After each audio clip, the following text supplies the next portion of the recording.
welcome to another episode of the G.I. Joe New News Review. This is my third episode on my new G.I. Joe YouTube channel. I'm David Allen, of course, and I have a special interview planned for this episode. I want to introduce you to my evil twin brother. Hello. How are you doing, my evil twin brother, Skip? Or otherwise, you guys can call it Tomax and Zaymon. No, not Tomax and Zaymon. Don't do that. I don't want to be called Tomax or Zaymon. But yeah, David's my brother, and we're the same age, and we're twin brothers. So there you go.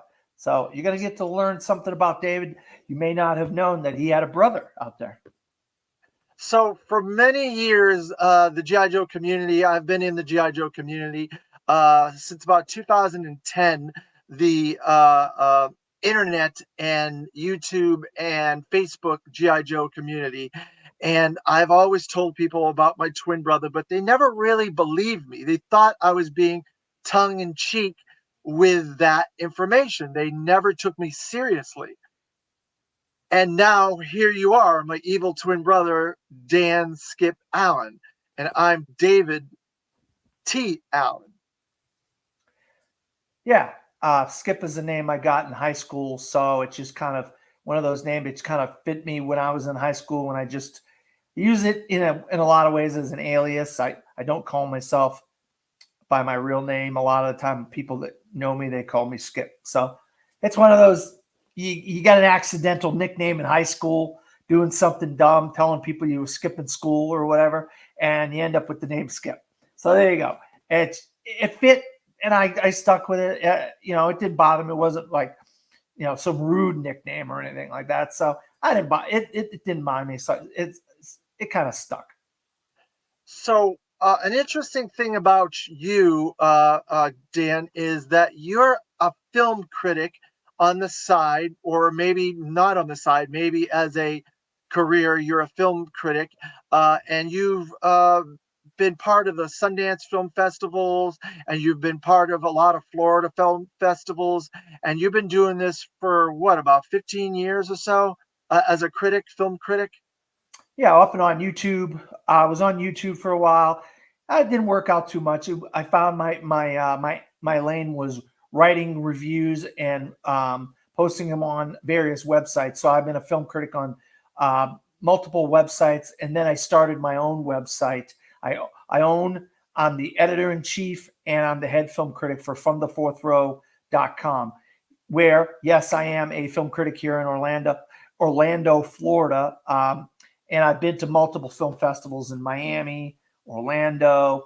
I've done virtual film festivals in, like you said, Sundance, Milwaukee. I just got accepted to the Fantastic Fest, which is in Austin, Texas, and I'm looking forward to going to some more film festivals here in the near future in person. So, yeah, that's pretty much what I do. I'm a film critic. I watch a lot of movies and a lot of TV shows. That's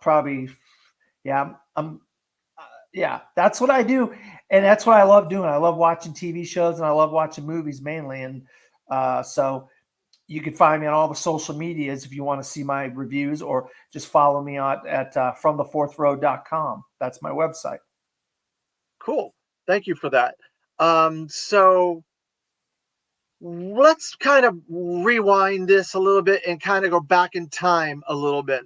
Let's try to go back, if you can recollect, to when we first came across G.I. Joe and what that meant to us and why it resonated so much.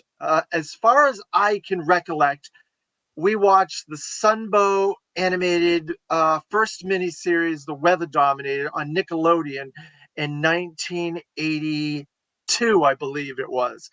Do you have any recollections of that? No, I just remember watching GI Joe, the GI Joe cartoons, and I really liked them as a kid. And then I don't know if it was you and me or both, but I told my mom, hey, there's there's toys of these. I want to get these toys. So that's how we started. We watched the cartoon and we started collecting the toys. So when we were young, we moved from Massachusetts. We grew up the first 9 years of our lives in Massachusetts, Lowell, Massachusetts, which is like a little bit of a suburb of Boston, about 45 minutes outside Boston. And my dad, our dad, I should say, thought it would be safer if he moved us out of Massachusetts and Lowell. So he moved us to New Hampshire. I coined the phrase Northern Massachusetts, where we moved instead of New Hampshire, but it is New Hampshire. It was Salem, New Hampshire. And we lived in an apartment complex down the street from a Child's World. And I recall us walking up the street because it was very close to that apartment complex, me, you, and our little brother Mark, and going into the Child's World and buying toys and finding G.I. Joe and getting excited. Uh, are any of those memories jogging any of yours? Yeah, it does. Those memories do jog my memory. But I swear, I don't know why. I to this day I thought it was a Toys R Us. You call it a Child's World. I didn't even know if I ever heard of a place called Child's World. But so I always thought it was a Toys R Us. But obviously, you have better memory of this stuff than I do. So if you say it's a Child's World, then that's hey, that's what it is. I mean, but yeah, that's what we go in there. We see all the new GI Joes and stuff, and tell our mom and dad to get them for us for Christmas and our birthdays and whatever. And so that's why we ended up with a big G.I. Joe toy collection in Salem when we were 10 years old. Exactly. So it would have been 10 years old because it was around 1984 that we moved to Salem, New Hampshire. And I kind of recall the first couple of G.I. Joe toys we got for our birthday. Our birthday's in January. So it was a weird time because it was after Christmas. So mom and dad didn't have a lot of money after Christmas. So we got what we got. And I recall we got Destro, the Cobra Trooper, and the Fang helicopter between the two of us. I Do you remember any of that? I don't know why. I remember getting Destro in a Cobra Trooper, but I thought we got that tank. We got like a tank, like a Cobra with a Cobra Trooper or Cobra Commander in the tank or The somebody in a his tank. the Yeah, his his tank. tank. Yeah, I don't know why I thought it was a tank, but you have better memories of this stuff than me. I just we had so many of the toys though after that. We were always getting the toys for our birthdays and Christmas. That's what we wanted. So we knew what the packages looked like. Mom would let us have open a couple packages before Christmas Eve or whatever. And our birthday was so close to Christmas, they would save some things, and a lot of stuff would go down in price, so they were able to get some sales and some stuff. And but we end up building a nice little collection of GI Joe toys. I think through that time frame, we also got a smattering of Star Wars figures too. And I do recall we got a duplicate one year for our birthday, and I got upset and I cried. I think, and Dad kind of were like, "You're lucky you're getting anything, so Yeah, don't cry about it." And so after that, I was like, "Okay, we'll just take whatever we get. If it's a duplicate, it's a duplicate." But they were cheap back then. A GI Joe, if I recall, you could buy two GI Joes for $3 in those days. Can you believe that? They were about $25 now for a GI Joe. It's definitely not a child's toy line. no, it's everything. Everything now has become a collector's item. The 6-inch line, when everybody went to the 6-inch line of Star Wars, Black Series, GI Joe, whatever else, it became $20 an action figure. Back then, they were little 2.5-inch figures in a cardboard a blister pack. Star Wars is the same way. After Star Wars came out, Star Wars blew up. Kenner got the rights, and then when Empire Strikes Back came out, it was even crazier after that. And 83 was Return of the Jedi. So we were getting all the Star Wars and all the G.I. Joes. Those are our two favorite things growing up as a kid. I'm a massive, still to this day, I'm a massive Star Wars fan, and I know you are too. But Empire Strikes Back is one of my favorite movies of all time. It's one of the seminal moments of my life that changed my life as far as becoming such a film fan that I am today and a film aficionado. I um on the same side as you with that. Empire is my favorite Star Wars film out of the three, although we never actually saw it in the theater. We only saw Return of the Jedi in the theater. We saw, I think, Empire on HBO or something like that. And we saw some of the comics and stuff like that. I think we both became a fan of Empire later in life, more so than we did when it actually came out, because it came out in 1980. We would have only been 6 when it came out. Yeah, Uh, I like to tell people I did see it in the theater. So you just pulled the wool over my head on that one because I tell people I did see it in theaters when I was 6 years old. no, we definitely saw Return of the Jedi. We were 13 when that came out. I know Nine, for a fact we said, nine, nine. 1983 it came out. We oh, were 9 years yeah, we old. were 9. Sorry, not 13. 1983. You're right. You're correct. But that was a big thing for you and I because we were twin brothers and we were connected at the hip at that point in our lives when we were young, and we would go to the movies and we would see movie marathons together. We'd see 2 and 3 movies in a day, and we'd go to lunch and we'd go to a movie because we lived pretty close to a movie theater. We could ride our bikes to it, and mom kind of let us do whatever we wanted, and we never kind of got in trouble or anything. We stayed out of trouble. And when we lived in New Hampshire, pretty much, we each had our own friends, but sometimes we would do those movie marathons together. I Um, remember when we saw Return of the Jedi, we also saw Annie that day. And yeah. I was singing Annie for days and weeks after that. That the sun will come out tomorrow. I can't get that. I couldn't get that song out, that movie out of my head. I loved Annie. Oh, there's my buddy's dog. I'm house sitting over my buddy's house right now. This is his dog Penny. She's a beautiful little dog. Yes, she is. She's a good girl. So that covers the cartoon where we started, and then the toys. Now, in we moved from Salem to Derry, New Hampshire, and that's where we discovered the comics. There was a flea market behind one of the houses we lived in Derry. It was our second house that we lived in Derry, on the main boulevard. And at the flea market, they sold all kinds of stuff, and there was a comic book deal. His name was Joe, and he sold comics. He was from Claremont, New Hampshire, and we saw GI Joe. And but I don't believe that was where we first got our first GI Joe comic. I believe we were getting haircuts in Derry, and there was a spinner rack, and we saw GI Joe number 23. And this is our first GI Joe comic, I believe, and this is our original first GI Joe comic. I have not upgraded to a better copy, so it's in pretty rough shape. But this is the very first comic we ever got on a spinner rack at that barbershop downtown Derry, New Hampshire. And from then, we got mom to try to buy us more comics because we're both we both have slight learning disabilities and stuff like that. And so reading was something that she encouraged us to do. And if it was a comic book we were reading, she was like, okay, it's reading. So she bought us comics at the flea market when we asked her to. Uh, do you remember any of this? Yeah, yeah. I remember living in that house and going to the flea market and meeting that guy, and he would have the comics, or he'd bring them all down from where he was from. Then he'd pack it up at the end of the day, and then eventually we would start working for the guy. And then you worked at a little fish fry right around the corner, right? Right. You could walk from the flea market to the fish fry or whatever it was, and um, and so you started making money, and you were able to make some of your money, use some of your money to buy the comics, and that's when once we started buying the comics, we were into.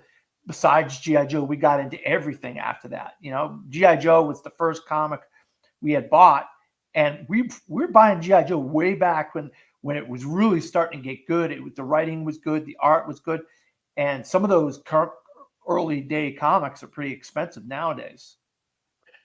Yes, and see, a lot of people when they get into comics, they get into like Superman or Batman or Spider-Man or whatever kids cartoon is based on a comic. Most children got into those. We kind of went a different route. We started with like war and more violent comics first, which I don't know if that's a good thing on society to say, but we did GI Joe, Punisher, Nom, and things like that that were war and violent comics, and that kind of backdoored us into Spider-Man.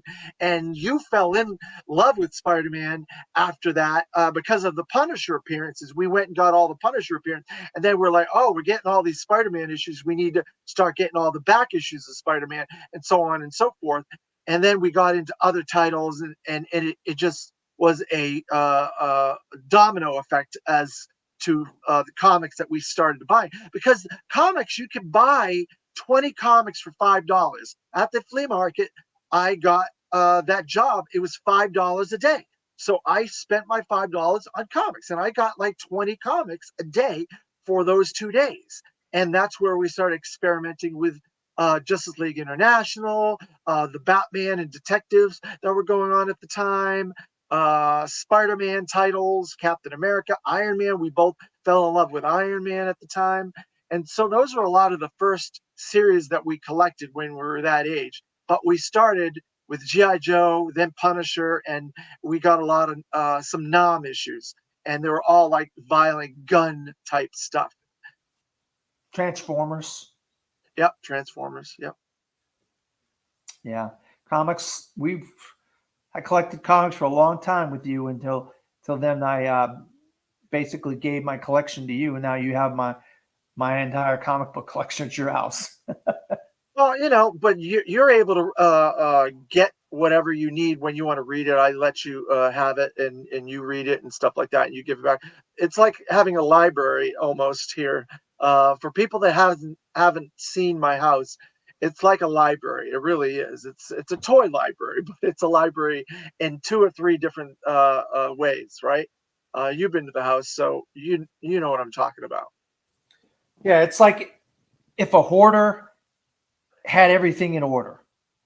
Yeah, that's basically what it. If a hoarder had everything in order instead of a mess and everywhere. This is a hoarder that's got everything in order.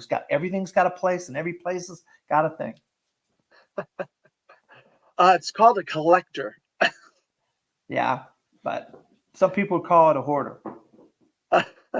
So, through that whole period, you became enamored with one of the most famous writers in all of comicdom. And he really never got the respect while he was doing G.I. Joe, but he has since gotten the respect. He's won the Eisner Award, and he's been in a lot of different films and things like that. And he went on to write a lot of other material and stuff like that. And that's Larry Hama. Can you talk about your love of Larry Hama and why you were so enamored with him back in the 80s?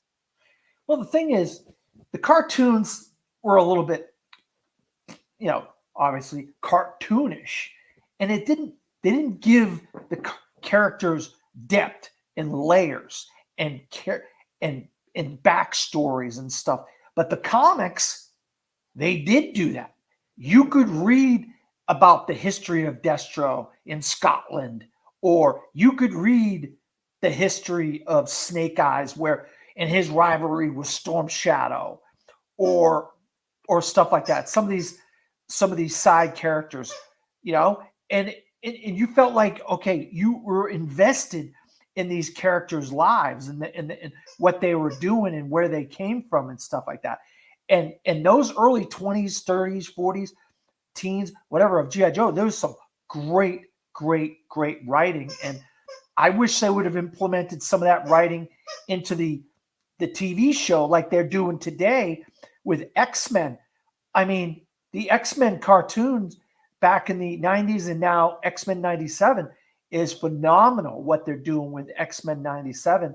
And I think they took a lot of what they did in the comics and implemented into that.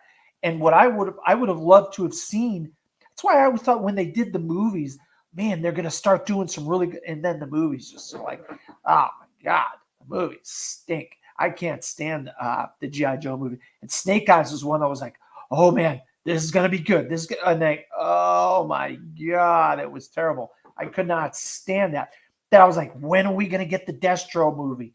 And then because the Snake Eyes movie didn't work, we didn't get the Destro movie. We got a little bit of his origin in one of the other GI Joe movies. But then the Transformers got rebooted, and they somehow are shoehorning into GI Joe into the Transformers franchise because Hasbro owns the rights to both of them. So, yeah, I loved the stuff Larry Hama was writing in the comics, and it really made the characters have have depth and layer, and you cared about them, and you were invested in them, and the cartoons, I don't know. So you had the opportunity to meet Larry Hama at Chicago World 2000. You actually got to meet him before I did. You got to meet him probably about 6 years before I did. You went with a good friend of ours, Danny D'Angelo, to a convention up there in Chicago. The very first Chicago World 2000, and Larry Hama. To my recollection, that was the first convention he was ever invited to, and he's gone on record to say he would not go to a convention unless he was invited. And it's a travesty that it took that long for someone to invite Larry Hama to a convention. He may have gone to San Diego Comic Con a couple times on his own, but I don't think he was invited ever until after Wizard World Chicago. Do you recall that? No, as a matter of fact, I don't. I know I flew up there, went to the convention, I helped our buddy out, hauling his stuff around everywhere. I don't remember meeting Larry Hama. I don't, unfortunately. I'm surprised because that's where you got to meet Frank Miller as well, and Yeah, you Frank got to Miller, meet I a do lot. remember. I do remember meeting Frank Miller. I met Frank Miller multiple times, and I remember Frank Miller. I just don't. Honestly, I don't remember meeting Larry Hama. So, but my memory's not that good. So you remember things differently than I do, and that's part of it. My memory is gone towards movies and stuff like that. So that's where I focus my remembering things nowadays. But I remember going there and doing that, but I just don't remember meeting the guy. Well, Larry's a pretty interesting guy. He's got his own specific political views and stuff, and I steer clear of that. I just focus on comics and the things that I know that he's interested in, like G.I. Joe, Bucky O'Hare, Wolverine, Avengers, Nam, a little bit of his pre-work at DC, and things like that. So I focus on those type of things, and whenever I talk to him and I ask him questions and stuff. But he's still writing GI Joe. Yeah, you might find surprising that it's up to 310 now, and he's still writing GI Joe. They had a hiatus there for a little while when it stopped in 1994, and then it was brought back in 2000 by Devil's Due and then picked up by IDW. And he started the series from 155 and a half. But he had did other miniseries and other specials and things in between that. So he's been writing G.I. Joe comics for the better part of 40 years. And so I have all those comics and stuff like that. And he's still doing a really good job. He's introducing a lot of new characters, and the current series is really really good, and they've got one of the Kubert brothers and a couple other guest artists doing work on it, and it's really good. Paul Pelletier is doing good. I think it was Mike Zeck was doing a lot of the issues or the covers back in the day, and that's probably why I got into the Punisher, because then Mike Zeck was going to do a Punisher miniseries or a graphic novel or whatever, and I was like, oh man, I got to get this Punisher graphic novel or this Punisher miniseries. You know what I mean? And because I love the artwork of Mike Zeck at the time. I mean, he gave those covers just looked awesome to me. You know what I mean? Back in the day, back in the early '80s. It's true. He was a big proponent of GI Joe back in those that period. Mike Zeck. He didn't do a lot of interiors. That was Ron Wagner and a few other people. But um, Mike Zeck definitely did a lot of covers at the time, and you're right. The Punisher miniseries was done by Mike Zeck, but at the time he was extremely popular as an artist, and he was an up and coming artist. He did Secret Wars first for Marvel, and then he branched out and he was doing other stuff. He did some Captain America stuff. He did GI Joe stuff. He did the Punisher miniseries. and he was quite popular at that point in his career. I think he Um, even did Craven's Last Hunt, if I'm not oh yeah, mistaken. for And Spider-Man. Yeah, he was like a cover guy before being a cover guy was popular. Mike Zeck was like the cover guy. Like he was like you'd see a Mike Zeck cover and you want to buy that book because oh wow that looks awesome. You know what I mean? yeah.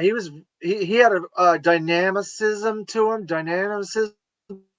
his art style, and it jumped out at you. Really take notice of what was going on in that cover, and then you wanted to see what was going on inside. So I agree with you on that. Um, so,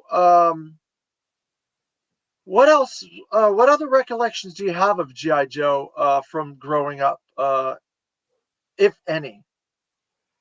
No,